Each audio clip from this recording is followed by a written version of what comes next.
The Ron Paul Institute for Peace and Prosperity welcomes you to 5 Minutes, 5 Issues. Starting in 5, 4, 3, 2, 1. Hello, I am Adam Dick, a Ron Paul Institute Senior Fellow. Let's start.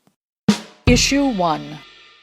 Nevada rancher Cliven Bundy upset people in high places in the United States government when his and other protesters' actions led the Bureau of Land Management to back off its raid of the Bundy family's ranch and seizure of the family's cattle in April of 2014.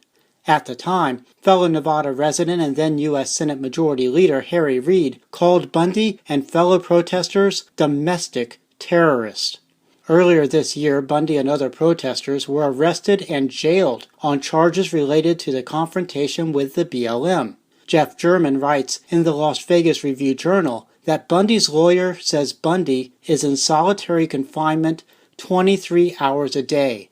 This is similar to the treatment to which whistleblower Chelsea Manning was subjected in pre-court-martial confinement after Manning exposed information regarding U.S. military activities. Treatment Manning calls no-touch torture. Issue 2. Eugene Monroe, a left tackle with the Baltimore Ravens, is challenging the National Football League's prohibition on players consuming marijuana. At his website, eugenemonroe.com, Monroe urges the NFL to remove marijuana from the league's banned substances list. Monroe also calls for the NFL to take actions related to potential medical benefits of marijuana for players. Monroe says the NFL should fund medical marijuana research, especially as it relates to CTE, a brain injury linked to football. Monroe also calls on the NFL to stop overprescribing addictive and harmful opioids. His website argues that cannabinoids are a safer, less addictive alternative to opioids and can even reduce opioid dependence. Issue 3. Senator Bernie Sanders' 51% to 36% win over former Senator Hillary Clinton Tuesday in the West Virginia primary surprised many observers, especially considering Clinton is widely viewed as having already sewn up the Democratic presidential nomination. Likely even more surprising to many observers is that ABC reports an exit poll indicates about a third of the Democratic primary voters would vote for Republican businessman Donald Trump against Clinton or Sanders in November. Does Trump have cross-party appeal that recent Republican presidential nominees have lacked? Will everyone be talking about Trump Democrats come November? Issue 4.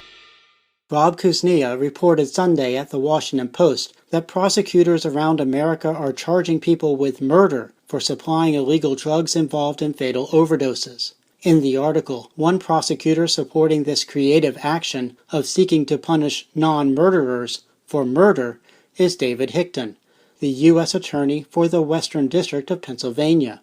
Says Hickton, "I think a person who supplies illegal drugs to a person that kills them is committing an act of violence, and it's no different than a person who shoots somebody with a gun."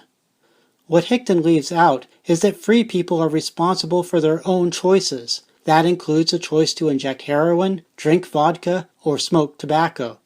An important difference with heroin, however, is that prohibition and its enforcers, including Hickton, increase heroin users' risks, including by preventing predictable potency that would enable safer use. Issue 5. Donald Trump said Wednesday that, as president, he might appoint former New York City Mayor Rudy Giuliani to lead a terrorism commission. As part of his response to Trump's comment, Robert Wenzel posted at Target Liberty video of a 2007 Republican presidential debate exchange between Ron Paul Institute Chairman Ron Paul and Giuliani. The two candidates clashed regarding what motivates terrorist attacks. Giuliani rejected and claimed that he had never before heard the contention backed by Paul that the September 11, 2001 attacks in America were blowback for U.S. government intervention overseas. Has Giuliani learned more about terrorism in the last 9 years? A few days after the debate, Paul suggested Giuliani read several books that deal with terrorist motivations. Maybe Trump should ask Giuliani for a book report. That's a wrap. Transcripts of 5 Minutes 5 Issues episodes, including links to related information, are at the Ron Paul Institute blog.